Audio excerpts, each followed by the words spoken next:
کچھ عرصہ پہلے میں نے ویڈیو بنائی تھی ثنا زارا جس کا تعلق ملتان سے تھا، 20 سال کی تھی، حاملہ تھی 6 مہینے کی، جس کو نہ صرف قتل کیا گیا سسرال والوں کی طرف سے اور ہسبینڈ کی طرف سے، بلکہ اس کے بعد اس کی لاش کو پنکھے سے لٹکا دیا۔ زارا نامی لڑکی جو 30 سال کی تھی، ڈسکا سے اس کا تعلق تھا، اس کے سسرال والوں نے اس کا سر قلم کر کے اس کے چہرے کے نقش جو ہیں اس کو مسخ کیا اور اس کے بعد اس کی لاش کو ٹکڑوں میں کر کے بوری میں باندھ کر نہر میں پھینک دیا۔ اور اب چند دن پہلے اسی نوعیت کا واقعہ ہمارے سامنے آیا ہے جس میں اقرا نامی اس لڑکی کو، جس کا تعلق شیخ پورہ سے تھا، اس کو نہ صرف قتل کیا گیا بلکہ یہ بھی حاملہ تھی اور اس کو بھی ظالمانہ طریقے سے قتل کیا گیا، سر میں کینچیاں ماری گئی، حتیٰ کہ اس کا دماغ بھی باہر آ گیا، اس کی آنکھوں میں جسے کہتے ہیں نا وہ برف توڑنے والا سوا ہوتا ہے، اس سوے سے اس بچی کی آنکھوں میں سوراخ کیے گئے۔ And she was pregnant. وجہ کیا تھی کہ لڑکی پیدا ہونے والی ہے۔ اب یہ عورت ذات کے اختیار میں تو نہیں ہے، اور اگر لڑکی پیدا ہونے والی بھی ہے تو اللہ تعالیٰ کے ہاں لڑکی باعث رحمت ہے، اور اللہ تعالیٰ نے اس چیز کو قرآن میں مینشن کیا ہے، وَإِذَا بُشِّرَ أَحَدَهُمْ بِالْأُنثىٰ، اور جب ہم اس کو کنگریچولیٹ کرتے ہیں، ہم مبارکباد دیتے ہیں،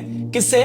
بالانثیٰ، ایک لڑکی سے، لیکن اس کا بیہیویئر کیا ہوتا ہے؟ ظل وجهه مسودا، اس کے چہرے کے اوپر ایک اداسی چھا جاتی ہے، وهو قذیم، اور وہ اداس ہو جاتا ہے، وہ ڈپریس ہو جاتا ہے، and this is the behavior of a kafir, of a non believer۔ لیکن آج کے زمانے میں یہ بیہیویئر جو ہے مسلمانوں کا ہو چکا ہے، ہم دوبارہ سے اسی زمانہ جاہلیت میں واپس لوٹ رہے ہیں۔ اسلام سے پہلے ہی بچیوں کو زندہ دفنا دیا جاتا تھا نا، اسلام تو اس آئیڈیا کو کرش کرنے کے لیے آیا، لیکن آج افسوس کے ساتھ ہم دوبارہ سے اسی زمانہ جاہلیت میں لوٹ رہے ہیں۔ یہ کوئی نیا واقعہ نہیں ہے، اس نوعیت کے بہت سارے واقعات پہلے ہو چکے ہیں اور درجنوں واقعات افسوس کے ساتھ کہنا پڑتا ہے آنے والے دنوں میں بھی ہوں گے اگر ہم اپنی بچیوں کو ایجوکیٹ نہیں کریں۔ ایجوکیشن یہ نہیں ہے کہ جاؤ جی جا کر وہ عورت مارچ کے اندر شریک ہو جاؤ اور گلا پھاڑ کے اپنے رائٹس کے لیے چنگھاڑو، یہ ایجوکیشن نہیں ہے۔ معذرت کے ساتھ ایجوکیشن یہ ہے کہ آپ اپنی بچی کو بتائیں کہ نکاح نامہ کے اوپر تمہارے پاس بھی اختیار ہے طلاق دینے کا۔ اس کھانے کے اوپر لائن لگا دی جاتی ہے، کراس لگا دیا جاتا ہے، وہ بچی کو نہیں دکھایا جاتا۔ بیشتر لڑکیوں کو پتہ ہی نہیں ہے کہ میں جس نکاح نامے کے اوپر، جس کانٹریکٹ کے اوپر سائن کر رہی ہوں، میثاق الغلیظہ، اللہ تعالیٰ نے فرمایا this is a very heavy contract, this is not something light. اس کو دیکھنے سے پہلے لڑکی کو پتا ہونا چاہیے کہ کس نوعیت کا کانٹریکٹ میں سائن کر رہی ہوں اور میرے پاس کیا کیا اختیارات ہیں۔ دس از دا اونلی ریزن کہ لڑکی کو گھونگھٹ میں رکھا جاتا ہے تاکہ لڑکی کو نظر ہی نہ آئے وہ کہاں دیکھ رہی ہے۔ گدھے گھوڑے ہوتے ہیں نا جن کی آنکھوں کے اوپر وہ پٹیاں لگی ہوتی ہیں اور سائڈ سے، تاکہ وہ ادھر ادھر دیکھ ہی نہ سکیں، رائٹ لیفٹ دیکھ ہی نہ سکیں، ان کو پتہ نہیں لگے، ان کو صرف بتایا جاتا ہے بیٹا یہاں پہ سائن کر دو، اس جگہ پہ سائن کر دو۔ نو نو نو، یو شوڈ نو۔ اگر آپ کے قریب کسی کی شادی ہو رہی ہے اس کو بتائیں کہ یو شوڈ ریڈ دا نکاح نامہ یور سیلف۔ بچیوں کو بتائیں کہ اگر حالات خراب ہوں تو اپنے گھر پہ بتایا کریں۔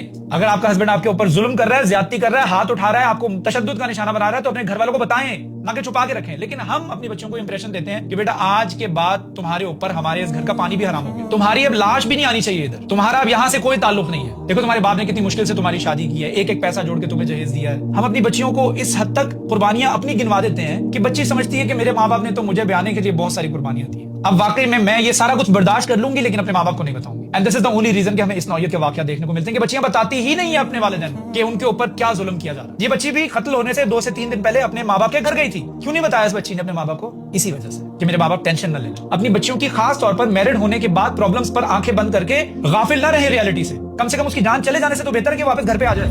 بچی کو یہ بگننگ میں بتا دیا جاتا ہے کہ تم تو پرائے گھر کی ہو، تم نے تو دوسرے گھر چلے جانا ہے۔ وہ اپنے باپ کے گھر پہ رہ رہی ہوتی ہے اور کماری ہوتی ہے، کماری ہونے کے بعد she feels like a burden to her father۔ اپنی بچیوں کو ایجوکیٹ کریں، فائنینشلی بھی، فزیکلی بھی اور سائیکولوجیکلی بھی۔ وہ اتنی مضبوط ہونی چاہیے کہ اس کو پتا ہو کہ اگر میں اپنے ہسبینڈ کے گھر نہیں بھی رہ سکتی نا، اور میرے ماں باپ بھی مجھے ایکسیپٹ نہیں کرتے کیونکہ وہاں پہ بھائی ہیں، بھائیوں کی بیویاں ہیں، تو میں خود اپنا سرکل جو ہے وہ بہتر طریقے سے چلا سکتی ہوں۔ I can stand on my own۔ A woman should be that much strong۔